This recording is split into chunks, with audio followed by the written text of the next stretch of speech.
Hey, Carmen, how are you? Doing good. How are you, Dave? Very well, very well. We're sitting here in Berlin today.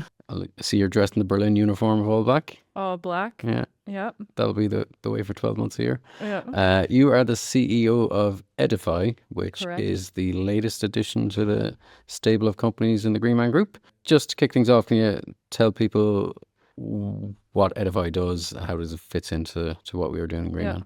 Absolutely. So edyfi is the newest addition to the network zone. So we work together with YesAnd and TechMash on kind of the connectivity of the group. edyfi's key focus is data. Specifically, we're looking at property level data and how we can use that to, in the future, create smart buildings, build data type products, and really utilize the data rich real estate assets that we have in order to create usable insights for the other four zones of investment. So we take data from real estate, we look at how we can create value from that, and then we utilize that in providing additional insights to real estate, to utilities, or to resources. So you are a professional data nerd. Professional data nerd, guilty as charged. Excellent, excellent. Good to know. And we're going to dive into that a little bit later, Yeah. and we're going to get you to talk in a very much a ladybird fashion about what all this means. But it's really interesting, important work that you're doing. Yeah. But tell me about the name edyfi. Where did that come from? Yeah. Just to clarify for everybody, it is the edyfi. And the reason that we did that has no good story beyond I was Make one up. Yeah. exactly. I never realized how hard it was to find a domain name or come up with a name, and I hate naming things. Everything's been thought about. I'm so glad that I don't want to have kids because I don't want to name a kid either. That's too much responsibility. And what if their domain name is taken and I have a kid? So edyfi is essentially my child, Nightmare and scenario. I was forced into the position to name something, and I made a little competition within the YesAnd team actually, and I said, whoever names this child, aka this company, will receive a prize. And so we went through a list, and there was like a couple of names that I really liked. Every single one of the domain names was taken. So I sat down with Aaron, our creative director at YesAnd, and said, help. Huh.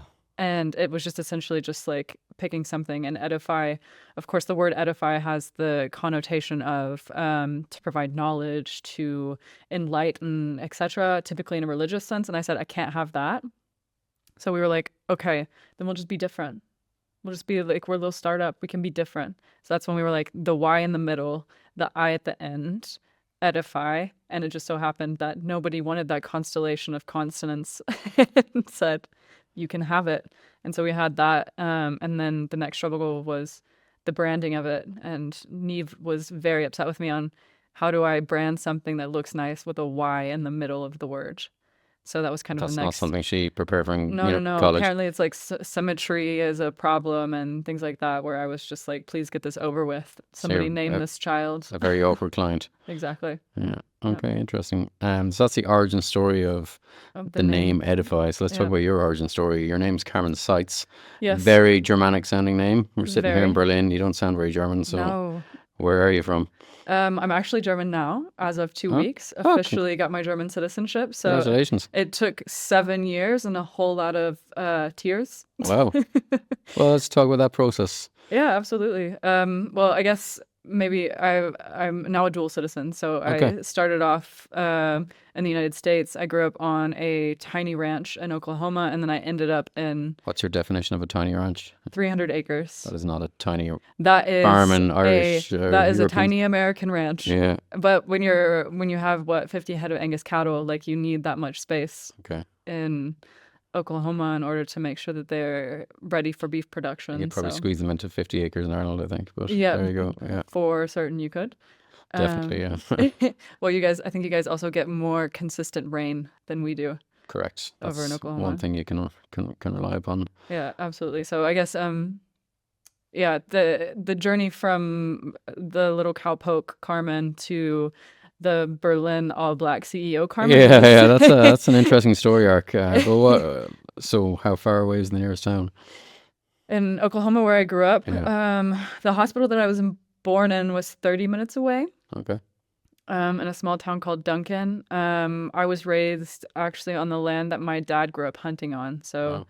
My grandmother and grandfather met in high school in this area. It was where my dad's parents they actually lived in Germany for a time. They came back and they raised their family there. So my whole father's side of the family has like their roots like in this land. This is where my dad hunted as a kid. But do you have It's where German ancestry on either side? No, not that you can trace in.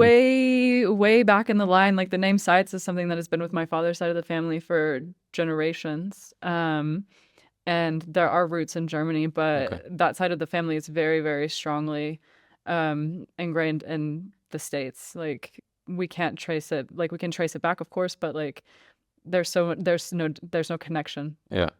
to Europe. But on my mother's side of the family, uh, her maiden name was Michalaki, and they're extremely Polish, actually. Okay. So I grew up with traditional Vigilia, which is like the Catholic traditions during Christmas time. So Right. we would meet and we would break bread and we would pray, and it's like a 17-course meal that you eat with like a fish soup that's You're not questionable. selling it to me. I Yeah. mean, as a 4-year-old, Yeah. you don't want to have like a soup that lands in front of you and then it's like a fish with skin floating around in it.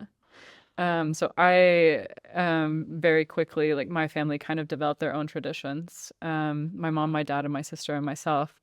Um, and yeah, I think that I always joke that I was like raised by cowboys because my mom, the first thing she bought after college was a horse trailer so that she could go and buy a horse.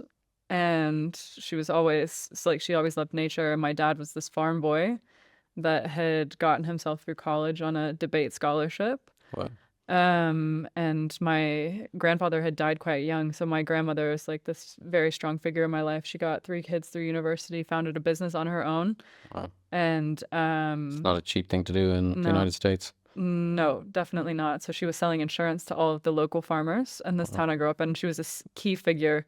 Everybody at church knew her. It was like you'd walk in and you'd be like, "Oh, that's Betty Sites," because she was like an icon. Okay. She was like a fashionista. Like she had been like a widow for years, and she was like the widow that like Well, in the yeah. States, I guess there's no safety net really. So, No, it's you like you should, have to kind of pick yourself up by your bootstraps at every turn, and that's what she did. wow. So Yeah. she's no longer with us, is she? No, she is. Oh, okay. Betty Sites is still alive and kicking, and I must apologize to Betty Sykes saying for she might you. actually listen to this and Yeah, well, think, that's why if I ever look enough to meet her in person, I will apologize in person. But yeah, yeah, I didn't want to kill her off before her yeah, time. But yeah, yeah, so no, she's amazing. she sounds like a Yeah, powerful woman. she raised me in a lot of ways. Both her and my mom. I had like my dad is like this like very kind-hearted soul, and my mom and my grandmother were like these powerful figures, and I didn't grow up with like the traditional gender roles that were expected of like a family, etc. So um I was always given this like free reign to be authentically Carmen, and I always was. And it's because of like these like key women in my life and like the just the kindness that I had as a kid growing up, and then having a younger sister as well. Like I just was given a lot of room to really stretch my wings from an early age, and I think that that's definitely part of the reason where I ended up where I did, because my mom taught me that there is literally no challenge that I can't overcome. And my dad taught me that the best way to get through life is to be kind to people. And my grandma told me that hard work pays off. So you think you're a nice mix of all three influences? I like to think so. Like after my parents got married, my dad proposed to my mom in like the field where he used to hunt with his dad. So on the land that he eventually bought for her, Wow. and they built a house. I was born in a trailer house that they used to have to ratchet down during thunderstorms. Yeah. My mom told me this story once about how she used to put me in an ice chest, like an igloo ice chest, and drill holes in the top anytime there was a tornado because they were so worried. And they strapped me down Oh, because they wow. were so worried about a tornado taking the trailer house that we lived in.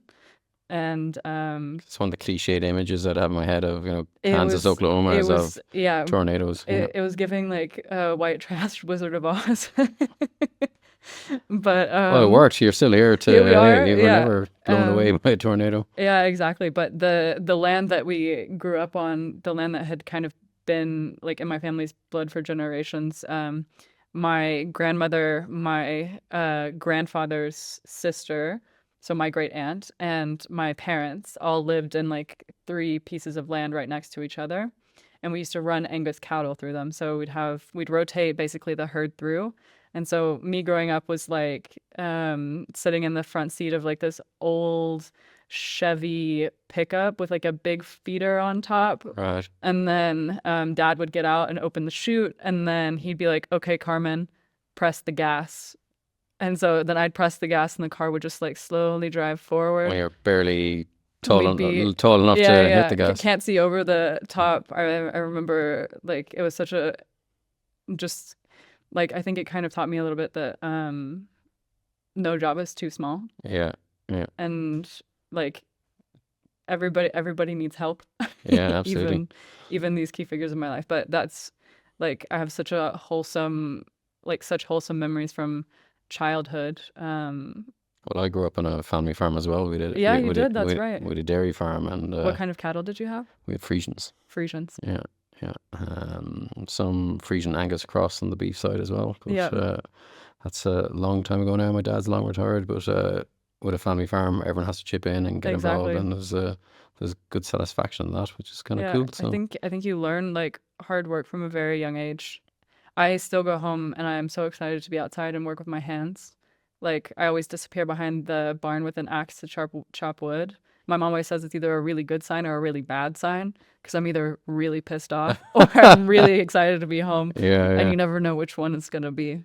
When you take it out on the poor timber. Yeah, Yeah. somebody's got to chop it. There's so many storms in Oklahoma. Somebody's got to be the one to chop up all of the down trees. So Well, it's a nice contrast to what you're doing now for your career, I guess. very, very different. It doesn't. Sometimes I kind of have to pinch myself because I think of like my friends in Europe and like my core group of people and like found family that I've got here.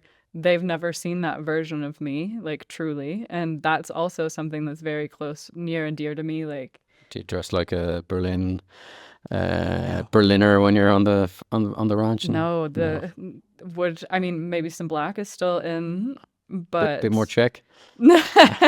I yeah, I think like whatever, it's kind of like you go home and like it's whatever's in your closet, but unfortunately for me it's like my old prom dress or a Letterman jacket. And so I kind of just have to work with what I've got, but I still wear Carhartts almost every day to work. I love a good Wrangler if I can find one that's long enough for me, and I always have Levi's. So like a You're good, ticking all the boxes there. like some good jeans are always. Well, we were talking before we got going on this about I'm pretty deep in the Yellowstone Yes, franchise, we have TV spoken about this. franchise. Yeah, If anyone who's watching this hasn't gotten into it, do yourself yeah, a favor and get involved. It's a absolutely. nice winter watching. I think my wife and I started watching it just before Christmas. Yeah, Nearly through all of it now, but you've got a cool connection to that place, or your yeah, mom. yeah. So my mom, I don't want to plug her too much because she'll be embarrassed, but my mom, She's not here right now, so you can no, no, no, embarrass her but she's away. gonna listen to this later and be like, "Oh my gosh, Carmen." Well, it Um, was when you mentioned Carhartt. That's kind of exactly. jog my memory. Yeah, so like we grew up around horses, and that's always been something that's been very important to my mom. And when I was young, she started working at the American Quarter Horse Association. So I was at a lot of very cool horse shows, so like the World Show and whatnot. I competed myself, so I did like some cutting and some pinning and some sorting, Well, speed back up now. So events, when things when like you're that. talking to a European person, we're thinking either show jumping or race horses. You're No, talking about something completely Western, different. Yeah, roll your sleeves up. We're chasing cattle. We're putting them in cowboy pens. skills basically, Exactly. The things that like we would actually use. rodeo skills. Kind of. Yeah, like our family vacations were like going to ranches to gather their cattle for us. You Or weren't. sorry, gather their cattle for them. So we'd drive a trailer up into the wilderness. We'd park there. We'd sleep in a sheep herder's cabin. We'd wake up early. We'd gather the cattle and then spend the day giving them medical treatments, spaying or neutering, whatever was necessary, and then making sure that they were vaccinated, and then letting them back out, moving them to winter pasture or to summer pasture. like it was just it's I don't know if you've ever had the chance, but basically what you see in Yellowstone, Yeah. like the care and the work that they do, we used to do that for our own cattle, and then after we sold the ranch, we missed it, and so we had to go get our hands dirty somewhere else, and those were our family vacations. It's an amazing way to grow up. Absolutely, Yeah. yeah, And you get a real, it's a contrast to that real intensive form of agriculture that's kind of prevalent now, where exactly, animals are in sheds and never see yeah, daylight. yeah, To that real pasture raising, it's a exactly. premium product, I guess, as well, when you're raising beef like that. Exactly. And that's kind of the quarter horse association, like the job is to kind of like raise awareness to the cattle horse, which is the American quarter horse. And I'm gonna try to not get into the details because there's a lot of them, but basically my mom worked for them, and through that we got to know really cool people. So we spent a lot of time, like we went to a couple of the sales at the Four Sixes Ranch, which Taylor Sheridan, the director of Yellowstone and also part of the cast, he bought the ranch from the family that owned the Three Sixes previously, or the Four Sixes, sorry. Three Sixes is something else. Oh, yeah, it's completely different. Which is this famous ranch in Texas, I think, is it? Exactly, yeah. So it's in West Texas. And it was a couple hours from where we grew up, and where it was around where we spent a lot of time riding horses. We rode a lot of horses in Matador, on this old ranch run by this adorable lady, Mary Sue. Mary Sue. She's about this tall. It reminds me so much of my grandma. Both these tiny women that have just kind of badassed their way through life. Yeah. But yeah, so that was kind of where the connection came from. She does a lot of work with them. There's lots of very cool, like, Western lore that we don't need to get into today, Yeah. but the Yellowstone connection kind of comes from there because she got to meet. I don't even know if I'm allowed to say this. I don't know if they had to sign DNAs or anything, but she got to meet some of the cast while Very she cool. was at one of the events that they put on, and so lots of country stars are at the events that they put on as well, like Brooks and Dunn, Reba McEntire. She met George Bush. I've heard of him. I haven't heard of the other two, but there Yeah, you yeah. That is a shame. And I will give you a go. Give me a playlist for the plane on the way yeah, home. Yeah, yeah, excellent. Thank you. to country music. Yeah. Well, so Yellowstone is all about kind of, no spoilers, but you know, people looking for land and the struggle for land and leaving Yeah. Europe and all that, going back in the day. Yeah. You went the other way. You went from I did this, the opposite of the you did the American opposite, dream. exactly. Yeah, you up sticks and went to Europe. So after this kind of upbringing you just kind of described, Yeah. what brought you to Germany? What age were you when you got here, and Um, why did you come here? Because not a typical move. it's also a very random story as well. Did you go to I university in the I States? did. So I went to school. I got into the University of Arkansas, and I walked onto the track team as well. I loved sports growing up, so basketball and track were my So main. walked on has a different Yeah, meaning, as in you weren't. It wasn't I so. wasn't given a It wasn't scholarship. so easy for you that you just walked onto the team. Yeah, no, Yeah, no, no. yeah. That basically means that, like, I broke my leg my senior year during the regional championships, and so I wasn't able to go to the next level, and so I didn't have. It was my first year running track, or high jumping in this case was what I was really good at, and so my But coach you weren't called. one of the lucky few that got a scholarship. You I walked onto opted the in. team, Yeah, and then I made the worked my team. way up the Yeah, team, basically. So I, which takes a lot of yeah. gumption and hard work. Oh yeah.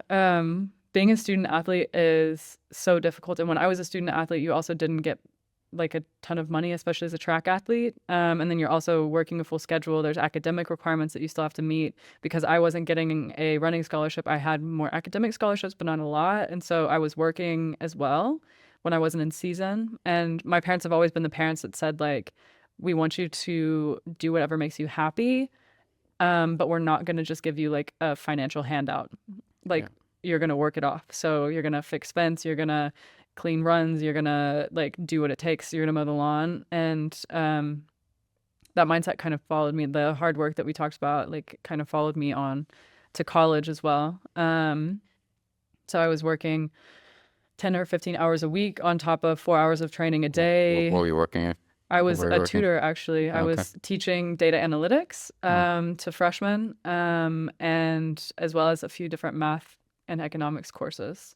So I would basically sit in on their lectures as well as my own after I took it myself. You had to get an A, so you had to get like a high grade in order to teach. And I always knew that I was interested in teaching, and I had connections that were tutors as well, and so I tried it out and I really loved it. Cool. So I was teaching. I would like basically plan my own course, and I would teach freshmen basically how to run a multiple regression or how to do a t-test or whatnot. And that was kind of my first connection to data, actually. Okay. I had a professor, Dr. Molly Jensen. Molly, if you're listening, big love, Dr. J. I had her 8 a.m. Data class, and I sat in the front row every morning because I did not want to fail this class. I'm not great at math. I had never been, but this course was the first thing that was interesting to me. It was like just your classic statistics course. I don't know if I ever saw the inside of a classroom in university before 11 It's a.m. different in the States because you have to go. Yeah. Yeah, there are requirements for attendance Okay. for us a lot of the time. I would have been in a lot of trouble. Homework, yeah, exactly. It's very different than what my experience was going to German university later on. But yeah, so I sat in the front of her class and I did horribly on the first 3 exams or the first 2 exams. Then you have 4 exams each semester. One in the beginning, one before you have your midterms, and then you typically have one more, and then your final. The big one. Yeah, and I did horribly. And Dr. J is like one of the best professors I've had. Open door policy. I would go in and like have her walk me through things that I didn't understand. Like I would go over homework that I didn't understand. I was so motivated to like I hadn't been motivated in high school, but like I got to college and something had flipped in my head where I was like, I want to make something of myself. I don't Right. know what yet. Yeah. So I'm going to do that. And that's where kind of data came in. Well, you probably have with the athletics focus as well. You've got Yeah. a bit of fire inside you, a bit of competition. Absolutely. Yeah. Absolutely. That's also where I started learning German, actually. My freshman year of college, I had my German course as well. The very first one, I had never spoken a lick of German before. Okay. I had no idea that that my grandma had lived in Germany. Right. I had no idea that like that my mom's side of the family had roots, and like I knew they had Polish roots, but I didn't know they also had roots in Germany. That my uncle had also studied abroad in Germany as well. I had no idea about any of this, and I basically sat down with my advisor and was like, okay, I need to learn a foreign language because I know that I want to go to Europe. Yeah. I had been before on like an art history study abroad for a summer. It like changed my life. I was like, oh my God, Europe. I love Paris. The mindset is just so different. It's so very European, you know? Yeah. Like it was You're like for that- the country bumpkin. You're that annoying person in your school. Yeah. Yeah. Oh, I was so that person. Still am. But I was just obsessed with like the idea of Getting there. yeah. Okay. And also like at that time, like the American dream that my parents had had, that my grandparents had had, it was no longer a real reality for me. The economic situation had changed. So what kind of year are we talking? 2016. 2016. Okay. And we all know what happened in 2016. Yes, we do. Yeah. Well, it's still happening. Like So, I was thinking global economic crisis. You're talking, about Mr. Trump. yeah, which was like I had never really been politically active before or really had an opinion to anything, but I got to college and I discovered quite a few things about myself, like one, queerness, and two, I do not have the same politics as the part of the world that I grew up in. Yeah. I was raised by powerful women, so when I got to college and the expectation was for me to like take the back seat, and it was the first time that I'd ever sat in a room and my opinion hadn't been valued. Okay. Um, And is this because that wasn't the case in high school? no, This is a new discovery everybody of you. knew And I was an athlete in high school. Everybody knew me. Like I was very close to the teachers. I had like helped found the school store. Like there was like I hadn't but like it's a university, or the University of Arkansas is a much bigger pond. And exactly. So huge lecture halls and everything. massive federal funding as well. Like it's also the first time that like you really are an adult Yeah. in the States. Like you like when you turn 18, like you're driving a car and you're doing like all this stuff, but none of that ever matters to you. And then you get to college and you're really having to answer these questions for yourself for the first time. Like financial aid, you're having to understand how insurance works. You're off your parents' phone. Well, some people are. I was off my like trying to figure out how the world worked basically for the Yeah. first time, organizing rent, things like that. And I realized how difficult it was. And also, I wasn't like, I was a very privileged student in comparison to some of my friends on the track team who were like only partial scholarship students. They'd come from very poor parts of Arkansas, farming communities that like had the remnant effects of slavery, etc. And it was just like, it was a very different, it was a, you're walking into a university in the South Yeah.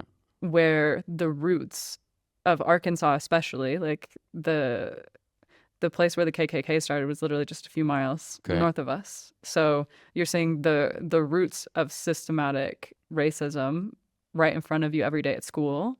The members of my track team, like both both parties represented at all Yeah. times, and I land in the middle of this for the first time. Just having had like my like lovely childhood, Yeah. completely sheltered from all of this, like kind of landing in the middle almost. This period in your life, you're learning about yourself, about, let's say, sexuality, and both on a gender basis. Yeah. Was that a confusing time for you? Yes. Yeah. Massively, because I was raised Catholic. Snap. Yeah. And my parents weren't necessarily extremely religious. I would say that they're more spiritual. And they just wanted me to have a value system growing up. And they were like, that one. Cultural Catholics. Yeah, exactly. yeah. The ones they wanted basically to bring in the values that they had learned from their parents to Yeah. us, or give us a space to experience that. And what we learned is, one, we can do that on our own. Two, it really put me in a position where I feared being myself. Like we always talk about the Catholic guilt, like the shame that comes with Yeah. like growing up within the church. You probably had similar experiences in Ireland, which also has a very intense relationship with Catholicism. One that's changing very quickly. Yeah. So I was having to kind of figure out who I was in a politically charged setting like this, as well as realizing that this isn't a part of myself I can hide. Like I remember, like there was a few times, like I remember thinking to myself, "Am I gay?" And like having like that Catholic shame kick on, and actively thinking, "No, I can't be gay. Right. Like I can't. It'll ruin all of my plans." Yeah. Where in the world is gay supposed to fit in? Like, and that's so sad for me to think about now, because like I'm out very openly queer. It's something that I don't filter about myself. Like I use they them pronouns. I'm open about having a girlfriend. Like it's one of the first things that people see when they look at me. And Berlin has given me that. It must have been a scary time though, learning Yeah, learning that about yourself. absolutely. And then how to, I suppose, step out into the world. And Yeah, so the environment you're in must have made it even more difficult. exactly. So that's kind of where Europe comes into the picture for me. So you moved to Europe in 2016.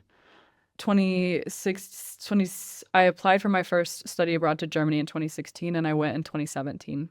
So let's talk about America for a little bit. Mhm. Mr. Trump came into power in 2016, Yeah, and he's back now.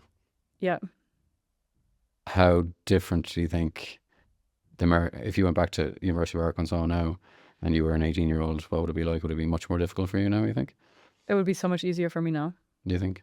Yeah, when I was in college, I was so ashamed of like who I was, and all of my friends But were is like, the environment more hostile, I guess? no, it's so much friendlier to queer Okay. people. Like the thing is like I was in this bubble of constant political turmoil already, and all of my roommates had voted for Trump at the time. They had like a watch party with Trump hats. Right. Like, and now I know some of these people would probably still vote for Trump, not all of them, but like I had some very hard conversations because I came out in 2016 as well. Like I didn't come out until Your like, later years in yeah, I was college. 21 Okay. roundabout. I came out to my sister first. No, I came out in 2017. Came out to my sister first. And then my mom. That was a very interesting conversation because it just basically went, "Hey mom, I'm dating women now." And she said, "I figured." And So you maybe built it up to be a bigger conversation, and then I was it terrified. Oh. I was terrified, but like I should have known, like at the end of the day, like my family will always love me. Like that Yeah. will be the basis of it. Even my grandma Betty, the icon that she is, even like tries really hard to use my pronouns correctly. Like is excited to meet my girlfriends. Like is always like, she is the first thing that she did after I came out to her is like she took some time to think about it. Yeah. And then she came back to me a couple of days later. She didn't rush into No. She said, I love you no matter what. And then she came back a couple of days after thinking about it, and she'd cut an article out of the newspaper that was talking about IVF. And Okay. basically just said, even if you marry a woman, you guys can still have kids. Oh, that's very sweet. Yeah. Yeah. And then she slid it across the table, like, no pressure, but like pressure. I I'm getting old. still want my I still want my great grandkids. Yeah, exactly. That's a very nice story. Yeah. And about the pronouns. So what pronouns do you use? Yeah. So I use they, them pronouns. Okay. And then in German, I use denen pronomen.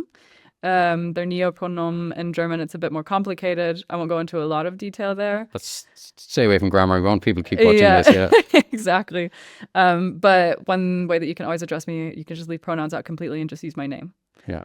'Cause once you did compliment me on my use. You do that very well. You're one of the people that is probably best at using my pronouns. Well, I wasn't and fishing for a that. compliment there, but No. I give them freely as well. If like the thing about it for me is like, if you use my pronouns correctly, or you even just use my name, like where you're constantly just saying my name in a sentence instead of using she, her, he, him, etc. Yeah.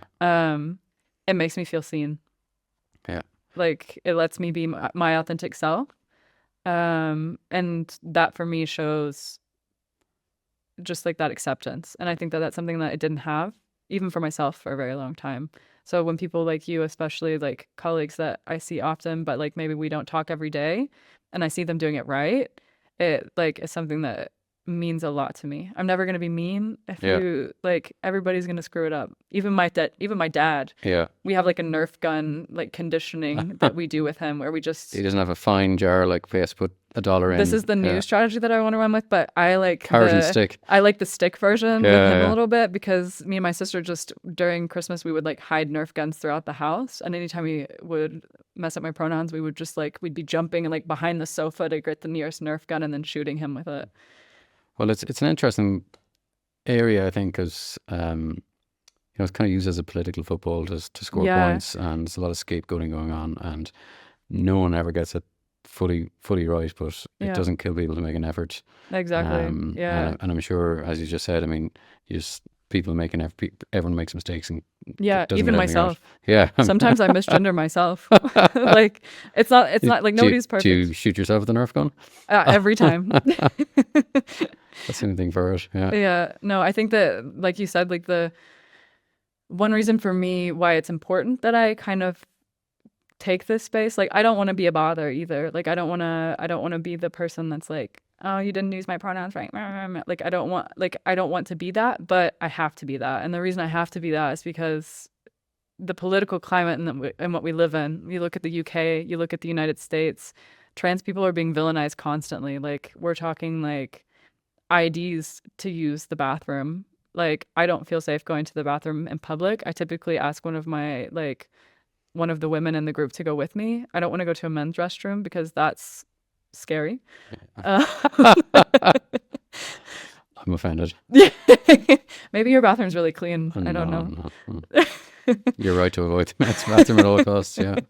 But like for me, it's important that I can be authentically myself, because I didn't have an example of what it was like to look like me, to act like me, to love like me when I was a kid. Yeah. And I want the kids that are my age that are maybe like sitting in a small town in Oklahoma or a small town in Texas and they don't feel like they fit in, like it gets better. Like there is a way for you to have a place in business, to have a place in society. Like there are people that care. And that's why I've been super thankful for the Greenman Group, because I feel like you guys gave me that space and made me feel comfortable, and it was like a no-brainer. Like basically the strategy was like, don't be a shithead. That's not written on any HR manuals anywhere, but yeah. No. But it's like it's the underlying policy. If you read the small text, it's like, don't be a shithead, and that's it. I mean, yeah, couldn't put it better myself. Yeah. Well, maybe we should put it in HR policies. Yeah. And procedures. That'd be. Yeah. If you actually look in your contract in like 0.5 font, it actually says, don't be a shithead. Do you pass the shithead test? Yeah. Depends on the day. We can bleep all this out maybe. So we've touched on grammar and toilet humor. I didn't actually know if I could curse either, so I was Well, it's better. trying not to It's be. better to ask for forgiveness than permission, isn't that right? Isn't that? I feel like the Catholic Church maybe taught me that, right? Yeah, the teachings are still Yeah. good. I've got an American Pope now, so it's all Crazy. it's all good. But yeah, so let's Maybe get back on track. Thank you for sharing all that, because that's Yeah. pretty deep and personal stuff. But I appreciate that. You found a home in Europe? Do you think you're in Europe for life? Yeah. Would you ever see yourself? Would you be comfortable going back to the States, or? I think there's a lot of factors that it depends on. I have like this dream of like one Do you ever day. get homesick, I guess? I miss my family all the time. Yeah. Like it's so hard to be away, and like I miss my sister's high school graduation. Like my grandfather passed, and like I wasn't there. Like there are things that are difficult that like it's hard to be away And from. you're not just a 2-hour plane right away. It's a big commitment to go. It's 6 Yeah. at the least, and that's not even getting to Oklahoma. It's a 24-hour travel day for me from door to door. So, I think that there's people and things that I miss, like my friends from the States that live there, that I've known since college. Like I miss those people a lot. I miss being there for like my sister's big wins. She's in med school. She also just passed her step exam. So just a quick shout out to Claire Bear. Like I really miss not being in her life. Like I'd always expected that, like when me and Claire grew up, that like we would live together. Yeah. That we would like have like the same friend circle, that we would like all of that. But it's really hard for me to be in, like, there's already enough stress in this world, and I don't need to also be hit by like the sensationalism that is American media and politics, etc. Yeah. And I found like this safe space in Europe where like I feel comfortable being myself 90% of the time, where I don't feel like I'm holding my breath when I go to the bathroom in public. And I've built this amazing family like in Europe since I've been here. Like learning German was extremely difficult, but like once you kind of ingrain yourself with German people, like they're kind of like your friends for life. And like I have this dream of like maybe one day like having my own little ranch and like settling down, and like, but I don't see that for myself in the next 10 years. Well, you're still young. Yeah.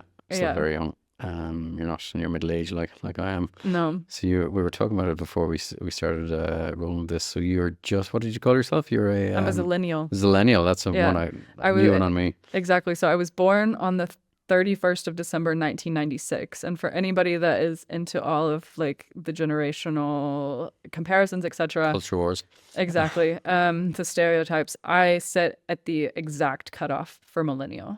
So that means I was basically born one of the last millennials to be born, and so I grew up with Gen Z, basically. So like I kind of live between these cultural norms where it's like you're super Twilight Zone. Exactly, a little bit. So like I feel like I know what the reference to the Twilight Zone is, for example, and then like I might also understand like references from younger people, or like I'm much more casual in the way that I talk, or I have tattoos that are like visible, and that was never something that was judged, etc. Like it's very interesting. I missed the American dream that my parents had. I was born into the millennial generation that like you really have to, like, even just working hard does not get you through in the US. And then it's not enough. and then I'm kind of like along with the Gen Z generation that is kind of like the rebellion, the digital generation. We grew up with like the iPad kids, we grew up with the internet, etc. So very, very different lifestyle. So I grew up in a farm and like played with sticks and mud, and then but a very different chapters of your life. Yeah, exactly. And how did you find your move? You came out to study a master's in Regensburg. Yeah. So what was the difference between the kind of college scene in Arkansas and Germany? So I feel like I should preface this by saying like I did not have a normal college experience because I was an athlete. So I missed out on I definitely went to the parties and whatnot, but like I've never been like a massive drinker except for my first 3 years in Germany, and then I was suddenly really good at drinking beer. Made up for lost time. Oh boy, did I! My parents were shocked and terrified for me. But no, I would say in Europe there is a lot, like they don't raise you in college, whereas in the States, like you get to uni in Germany and it's like you don't have to be in class. There's like one paper or one exam that you write. It's very academically focused. So like in the States, you go to college and you live on campus for a year. You have a course schedule that you have to hold up with. You have homework every single night that you have to submit. You have papers, midterms, etc. So it's like they're basically like they have food on campus, It's like everything. a boarding school. Exactly. Yeah. That's really what it's like. And you have a ton of additional resources because we pay so much for Yeah. tuition. So like all of that is there and like there's no reason to do anything else. And in Europe it's like you move out of your parents' house, like you sign your first lease, maybe you live in a student dorm, maybe you don't. And then like you're basically just you're thrown into adulthood basically. Yeah. And for an international student as well, it's even more so. So I came to Regensburg on an exchange program. Shout out to the international office at the University of Regensburg for saving my life when I moved. They help you with everything from like getting the keys to your dorm, finding housing, opening a bank account, signing documents for the foreign registrar's office, getting your residency permit, like Becoming a grown up. becoming a grown up. Yeah. And you get situated and then you're thrown into like a course curriculum that's written in a foreign language in my case. Yeah. That I had very poor understanding of when I came. I had been studying German for a couple of years, but speaking German, I couldn't do more than order a beer. Yeah. Which you did successfully, obviously. Which I did successfully many times. Legally as well, because Legally, yeah. I was 21 when I came anyway, so I was legal everywhere at that point. But do you think those young adults, let's say late teenagers, are much more juvenile in America? Is that the word? Yeah, yeah. Oh, yeah. You grew up a bit quicker in Europe. Yeah, 100%. Well, I think that parenting is very different in Europe as well. Like the first time I lived with a German host family, like they were like, "Cool, just let us know if you're coming home tonight." I was like, "Where else would I be?" You're like, this Like, I was so confused. This is what my parents were worried about. Yeah. I was like 19 or 20, and I was like, "Where am I supposed to be this late? Like, don't things close?" Yeah. And they were like, no, it's just like if you want to like crash at somebody's place. And I was like, whose place? Like I was so confused and surprised. Like I was like, do you have a curfew? Like I didn't know how to do any of it. But it's like German kids are like taking the like public transportation to school. Yeah, we don't do that. We have our cars. Like you're like already is like even in Abitur in Germany, like your study program, etc. It's like it's very individualized. So it's like you're already being prepared as you grow up for the next step to university. Yeah. Exactly. So very different mindsets behind parenting and raising kids. And I wouldn't say one's worse than the other. I was going to ask you, yeah. I wouldn't say one's worse than the other. You've seen both sides of it? I think the education system in Germany is, I would say, much better than in the States, but there's also things that need to be worked on in it, of course. But it's also cheaper, I guess. Also cheaper. I think that I took more away from my American degree than I did from my German degree, if I'm honest, because it's so academic that like you don't learn practical skills. All right. So like you get out of university and it's like you have read so much about like strategic planning, about writing a business plan, about so many things, and then you get to the real world and you're like, okay, but how do I apply this? Yeah. And that's like, well, watch what your boss does. Exactly. Yeah. And from my time in the States, and I did numerous internships during my studies as well, like also in the energy industry, in retail. I worked for Aldi in the States as a district manager, so I already had that retail connection. Okay. Sorry, let's talk about that a little bit. So that's my retail connection. That's in your retail connection. Yeah. Lovely chapter in your book. Yeah. So not a lot of people know, but Aldi have a big Aldi. I'm trying to impart, Aldi, I might say. Yeah. They have a big presence in the States. They do. Yeah. So when you're in your college years, you worked there as well. Yeah. So I went to the Walton School of Business. at the University of Arkansas, which, to give everybody context, Fayetteville, Arkansas sits about 20 minutes south by car from Bentonville, Arkansas, and that is the birthplace of Walmart. So the Walton family were the founders of Walmart, and they were also the donors for my university college, and also gave me a scholarship to study. Okay, well. So retail was always very front of mind. They have a few quid to spare. A couple. Yeah. A couple quid, for sure. So there was pictures of the Walton family throughout my college building. Like they were also donors for my mom's company as well. Okay. So, or her organization. And shout out to the Walton family. Shout out to the Walton family. And they're like massive influencers of like the Fayetteville and Bentonville community. Like so many of my friends went on to work for the Walton family, but I was like, just like I was with the naming of edyfi, I was like, no, I'm different. Yeah. And Aldi came to visit, and I knew they were a German company, and I had already been studying German, and I was like, well, maybe they have opportunities for people to then work abroad. And so my strategy was like, okay, I'm going to go apply for this. And I ended up getting into a summer internship traineeship where basically I shadow the work of an Aldi district manager. So I'm in charge of like a district of stores. And when you're 19, 20 kind of age, is it? Yeah, I'd say 2021. Okay. It was the summer before I came to Germany. I lived with my iconic grandma Betty. Right. And I would wake up at 5 a.m., meet the district manager at the store. We'd run through like the store plans. We'd check on if the truck had arrived, like store conditions. We'd run through all of the to-dos with the store managers.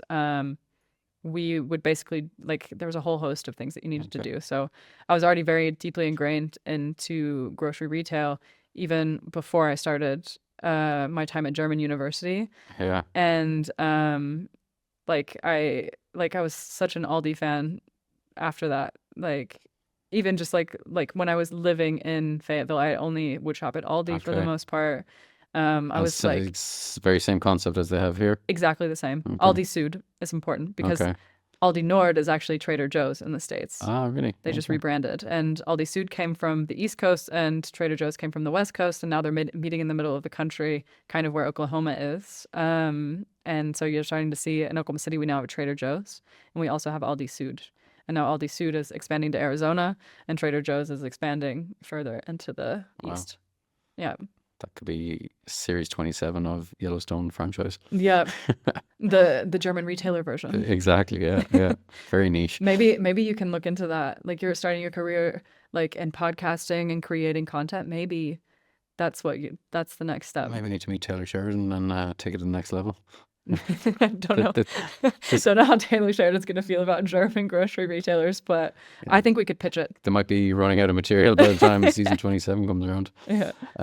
But in the University of Regensburg, you doubled down on your data nerdery. Is that fair to say? Kind of. Yeah. So I think that I did an IT module basically to improve some of my skills. So I took courses in MATLAB, which was not useful for me because that's more of a mathematician's tool. Okay. But I worked at the department under Professor Michael Dowling, who is the one that kind of convinced me to stay and got me into the study program that I was in. Good Irish name.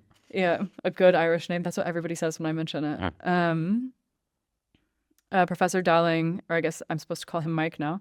Mike is from Houston, Texas.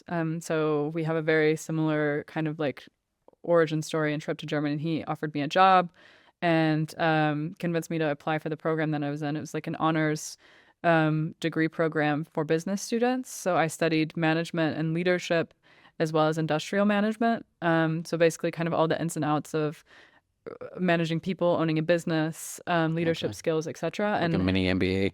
Exactly. Except it was like a master's of science. And there was also an additional module for the students that were in honors for like soft skills, an additional course curriculum. So I did courses like organizational democracy and employee ownership. Like I wrote papers. I worked for him and I did a lot of different things. I think I I was like one of the longest standing TAs that he had whilst I was at university, because I always needed a job Yeah. and I would do anything for a bit of cash to Yeah. pay for my studies. Desperation helps. Exactly. Yeah. And boy, was there so much desperation.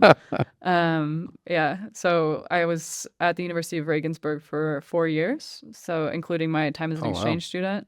I had already started working for Mike as an exchange student, actually. And I was just doing basic data work. I was Right. part of a meta-analysis for nudging. My area was sustainability, and it was basically like looking at how opt-in and opt-out decisions in research influence consumers' choice to be more sustainable. Okay. So like convincing them to not take the elevator, Right.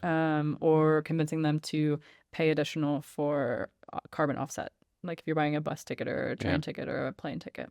Trying to So measure the effectiveness of these options that are giving. exactly. Okay. Yeah. And what was your first step outside into the real working world? Not that that's not the real working world, but you know what I Yeah. mean, into outside of the university ecosystem. The Greenman Group, actually. Greenman Group. Okay. Yeah. Oh.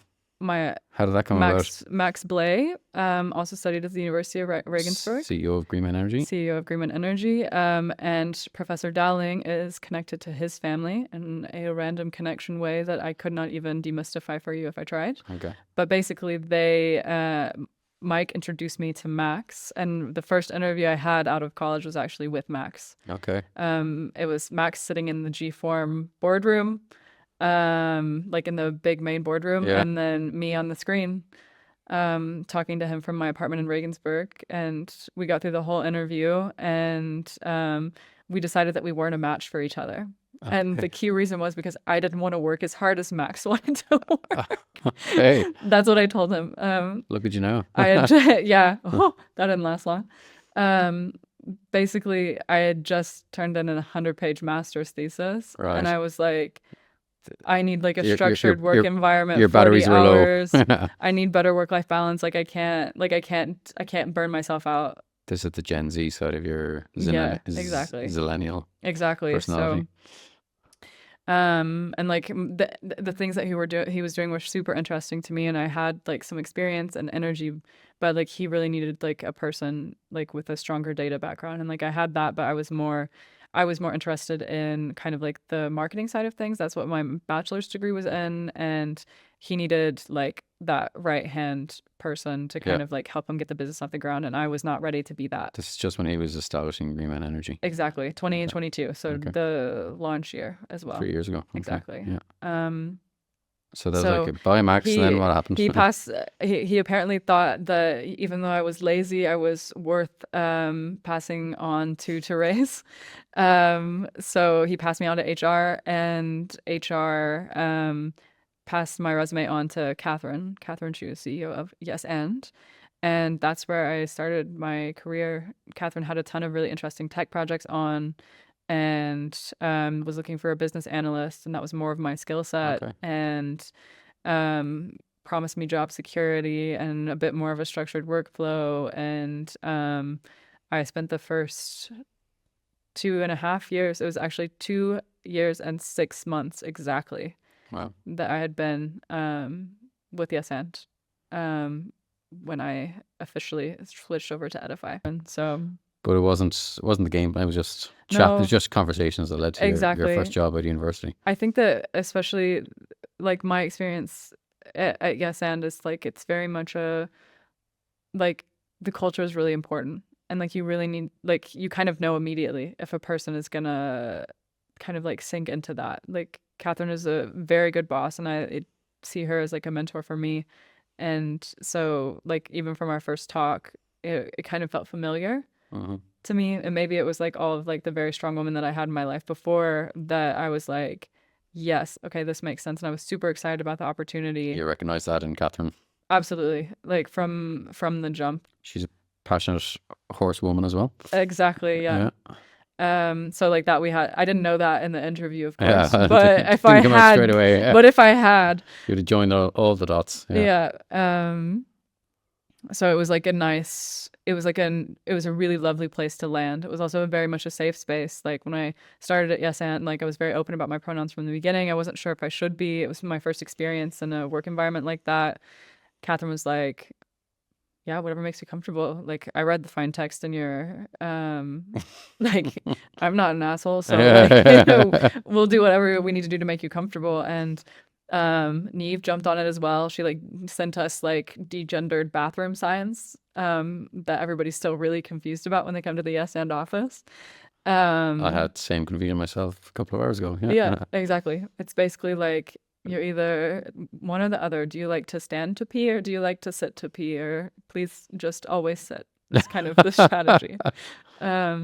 But yeah, my start at ESM was super interesting. Yeah, so what kind of stuff were you working on? It's kind of like I feel like it's so hard to describe specifically what I did because it was just like if somebody had a request relating to a number, it was like go find it. Okay. I felt a bit like a data bloodhound where it was like, so we used this figure years ago in a presentation.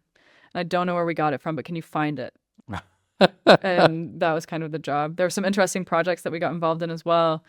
But I think when things really took off was when I met Johnny for the first time.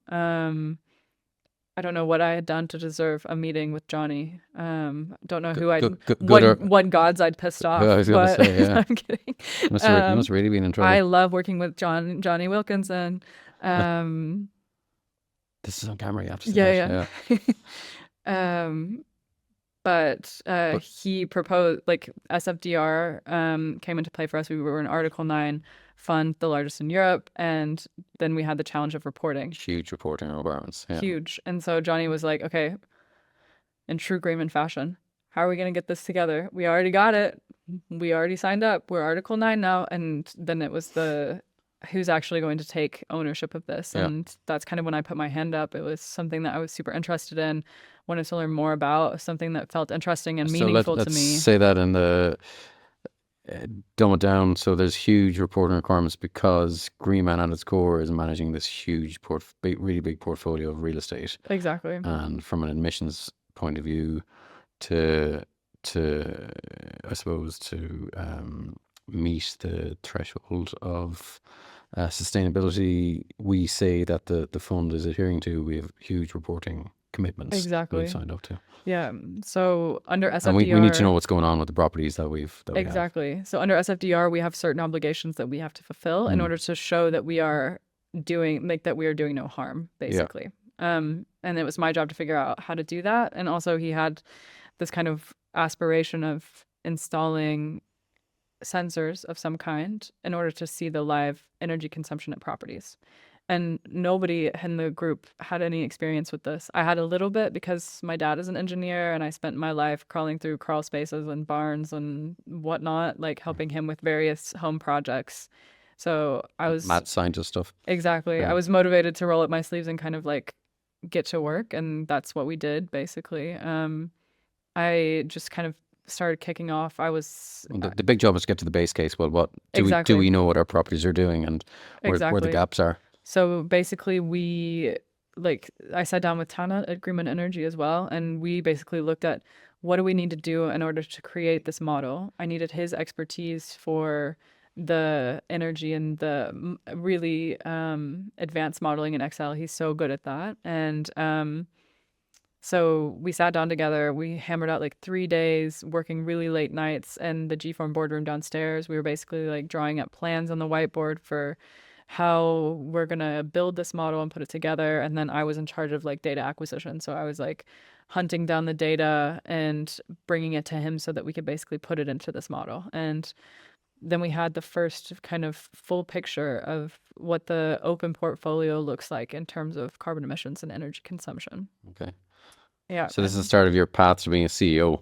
Exactly. Really? And then the other part of that was, of course, like the climbing through spider-infested technical rooms to install sensors at like in the middle of winter with like tech mash on the phone, like crouching on the ground of this like dusty room with my laptop, talking to Radhika and Praveen about how do we get this sensor to communicate with the smart meter and how do we get the data from this device to you in India. And so it became like this massive project that just kind of took off, and it was so complex to like not only like the technology in a building, how complex it is, but also how you get that information from here to here and then into the model, and then you put it all together and then you make it work. And that's kind of when we realized that there was this problem that we could solve. And that's where kind of the CEO stuff came in. We realized that the data in real estate was extremely siloed and difficult to access. So we said to ourselves, okay, what do we need to do in order to get the data from the landlord and from the tenant? And how do we make that work in this complex system of technology and difficult regulation, etc.? Like, what do we do in order to make all of this data come together? And that's kind of where the idea from edyfi came from. This is the problem that we wanted to solve. So what started off as a kind of a doing your business as usual type projects, we are in this kind of regulatory kind of world where there's big reporting requirements. Through that, we got a bit of success, and then there's a whole other area out there that we're not even going near. And was that just Green Man, or do you think that's an industry-wide thing? The whole industry. It's the whole industry. Like I was calling property owners. I was talking to asset managers. I was even calling the energy companies, and nobody had this information for me. The tenants didn't have it. Like, we didn't have it. The energy companies were like, why are you asking for this? Like, nobody wants this. And so it really came down to just like some elbow grease and kind of the same realization that I had like as a kid growing up, like that no job is too small, and you really got to put in like the work if you want to see things happen. And that's kind of where were people in the industry not interested in gathering this information? No, everybody wanted it. Everyone wanted it, yeah. But they just didn't want to do the work to get to it because it's so hard. Okay. Or it's so complex. They want to crawl through they didn't want to crawl through cobwebs. The glamour side of it. Yeah, they didn't want that. And like there was like a lot of resistance as well. Like trying to get things to work together and trying to get people to agree. So there's an awareness that this information isn't being gathered and then be analyzed, I guess. Exactly. So when in your discussions with Johnny you decide, okay, there's a business here, what's edyfi's purpose? I mean, what's the benefit edyfi is bringing to, why is it a good thing to measure and analyze and make decisions based on this data? Yeah. So I talked about the two silos, and basically where edyfi wants to kind of make the data in these silos accessible to both parties. So the tenant, the landlord, we want to go in. So it's not just reams and reams and reams of Excel files. Exactly. So like we want to go in and we want to build data products that allow both of these parties to share data and to collaborate and to improve their data literacy. We always, like what I've been telling people is that like the real estate industry is data rich, but insights poor. So we want to be the people that provide those insights to people. And the way that we want to do this is through, I don't want to get into a ton of details, so hold me back if I need to be held back. Well, we'll keep it. Imagine you're explaining it to your grandma. Yeah. Okay. So we want nice and simple. We basically have a contract through the leasing contract. Mm-hmm. And this party agrees to this party agrees to this, they sign it, we get it, we see what is protected by data protection, GDPR, what is considered to belong to who. Yeah. We go in, we acquire the data from these two parties. So either it's the building data or the tenant specific data, operational type data. We configure it into a data product. So a dashboard, a data tool, and we put it in a platform where both parties can access their specific data. The rest is private and secure, anonymous, etc. And they have this data so that they can start making better decisions about the building. That's kind of the initial value that we create. So better decisions, I mean smarter money saving decisions. Exactly. So like better renovation planning, better budgeting, better understanding of the portfolio, understanding like the number of customers that are coming to stores, the amount of energy that you're consuming, being able to provide better understanding of building operations as well as operations of the rental area. So we basically, like I always describe it like the building is a black box for us. Mm-hmm. Like things go in and things come out, but we never know what's happening inside of that box. And what edyfi is seeking to do is to basically shine light into that box to provide transparency and insights so that people understand, hey, if I am making a decision about how we need to renovate windows or plan for this or schedule employees, whatever that is, whether it's the tenant or the landlord, they have actual data-driven insights to plan that. Okay. So that's the first real vision that I saw. And then the next step beyond that, like the future, I guess, which I might be stealing your thunder here because that could be a question that you have lined up for me, but kind of the next step in the future beyond just the insights part is the smart building. So this black box. Where do you want to get to? Exactly. So this black box is no longer a black box. It's completely transparent. And it not only is transparent, but it also thinks for itself. So the HVAC systems are kicking on and off automatically in the most energy efficient way based on the number of customers, based on the weather that day. We have technical systems that are alerting technical managers when they need to be replaced in advance so that parts can be ordered and then it can immediately be switched out to avoid lag times, potential issues, etc.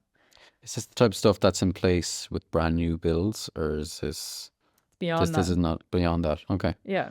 So like, of course, there's some aspects of smart buildings that have already been created, but we want to take it one step farther and add that network. So that's why we're in the networks division. We want to add that network to a building that gives it the connectivity to always know what's hurting. Like as a human, you can sit here and be like, oh, okay, this isn't really comfortable, so I'm going to move my leg.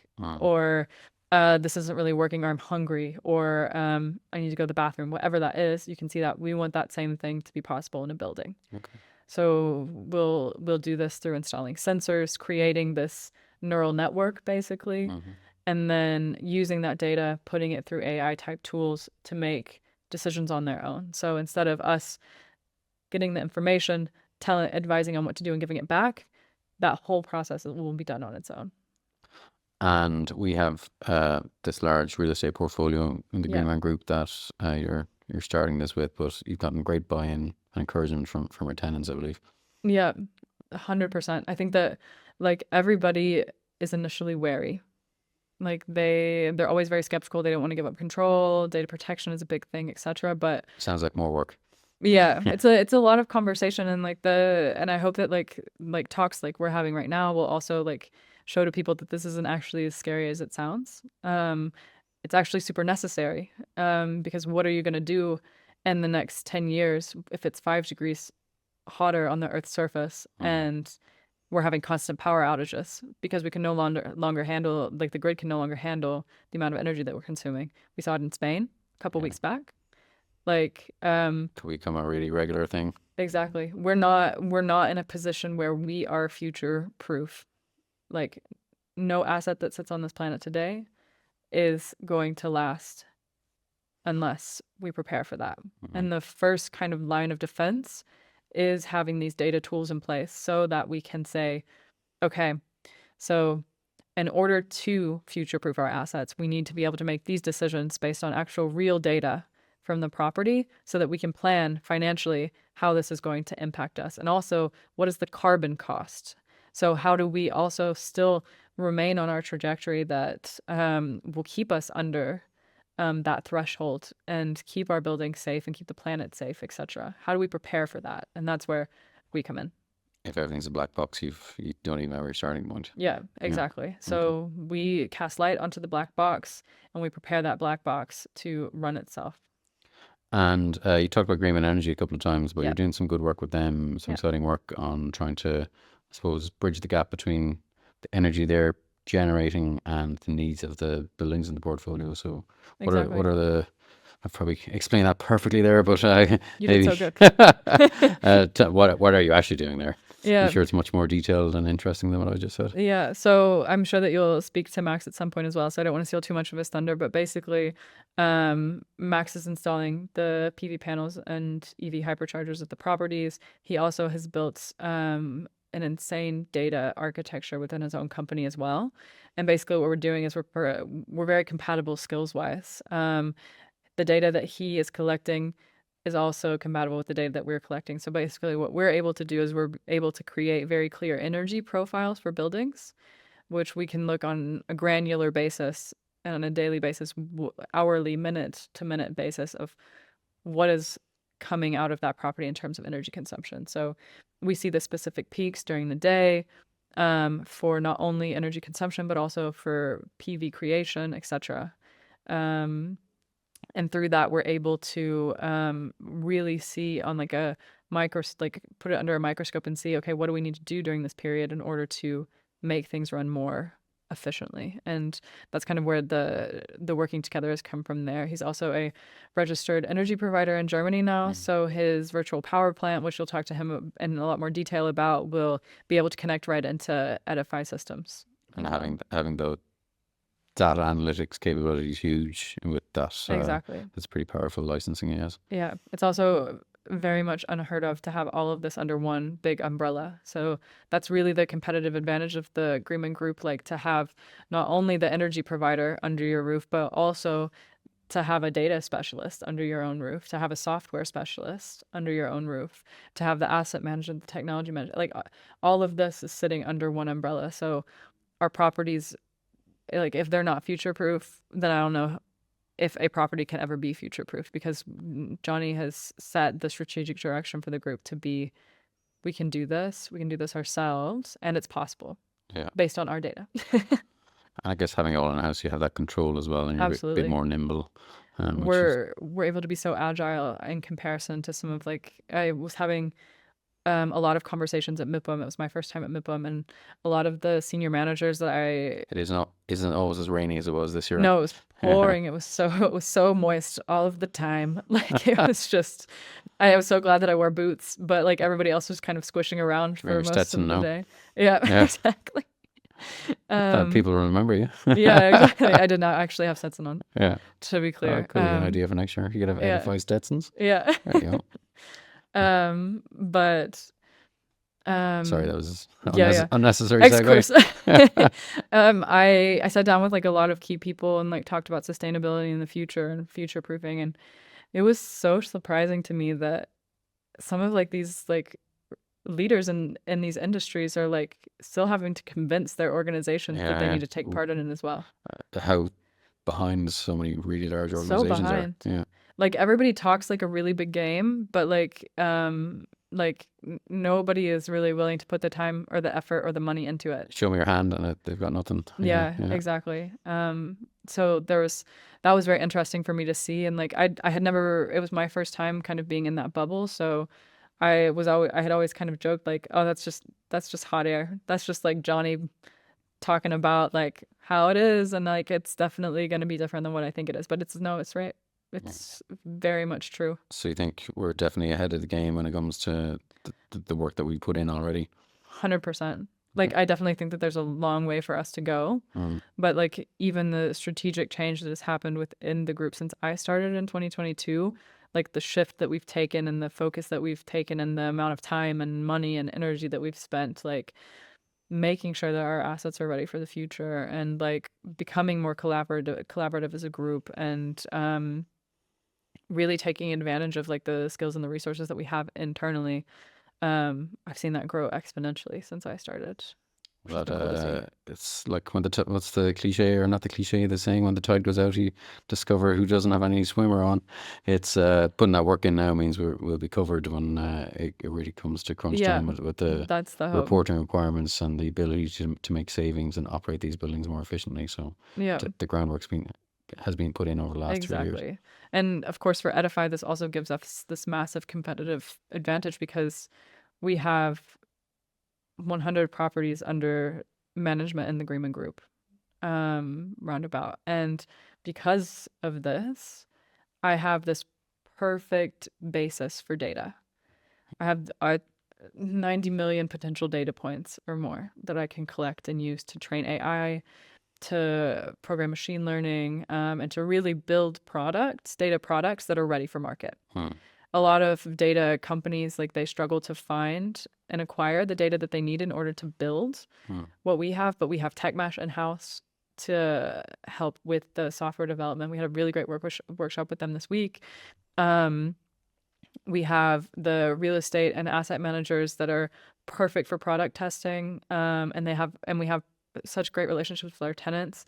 we have this ability to kind of bargain with them and create green leases that allow us to kind of access this data and to share this data. So like very much ahead of the curve. Like when I was talking to like some of the professionals that, or some of the upper management that I was speaking to, like a lot of them are just trying to get green leases normalized.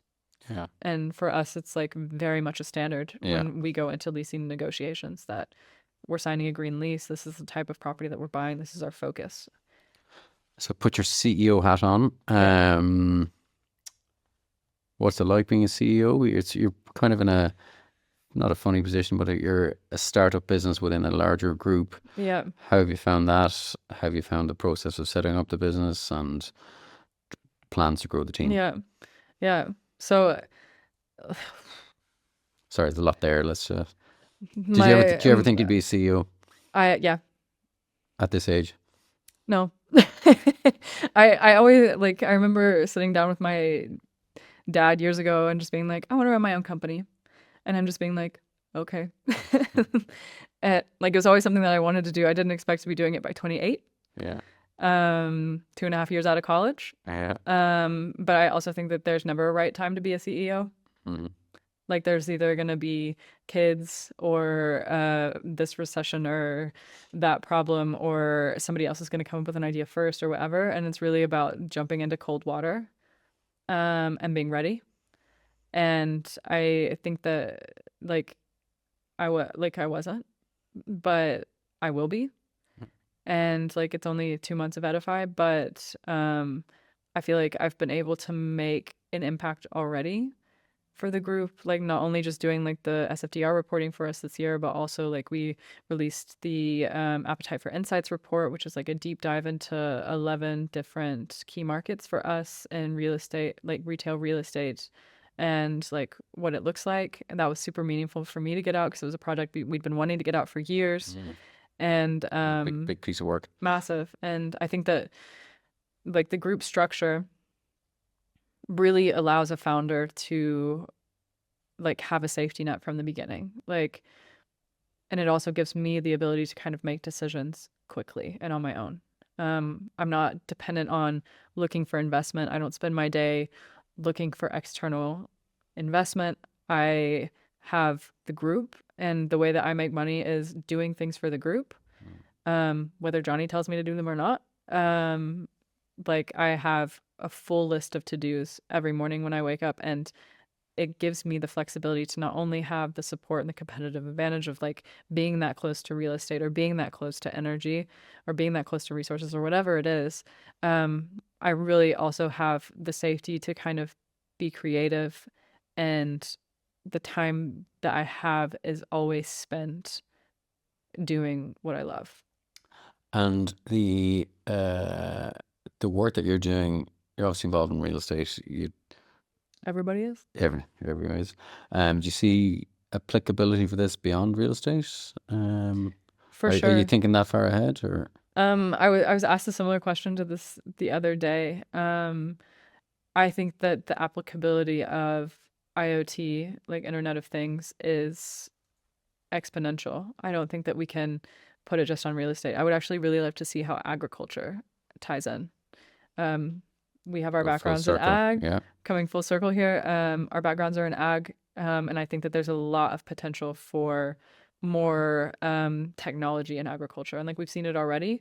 One of my first jobs, I was talking about this yesterday with Radhika, actually, or maybe it was the day before, it doesn't matter, that my first job was working on a genetic, like a scientific farm.